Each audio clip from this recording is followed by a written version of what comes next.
Carmel. And it's been a pleasure working several times already with Brother Timo, and I look forward to work again with him and the beautiful groups that he brings.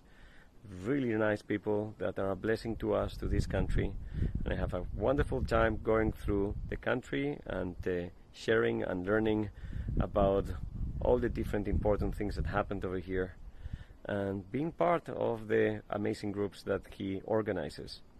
So I just want to bless Timo and send him my regards, and to tell everybody that is considering coming to the Holy Land, to tell you that Timo is really the best option.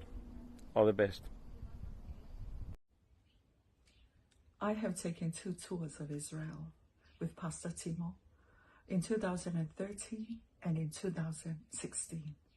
What I like about the tours with Pastor Timo, the tours of Israel, is his intimate knowledge of the land of Israel, his passion for the people, and his passion for the land.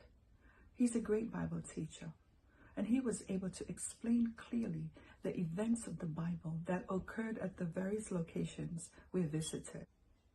One of my favorite memorable experience of Israel was in Jerusalem, walking up the hill Via Dolorosa Street and imagining Jesus carrying the cross up the hill to be crucified. We were so emotional that day. It's beautiful. It was beautiful to experience Jerusalem that way. I highly recommend the tours of Israel with Pastor Timo, and I look forward to joining one of his tours in the near future.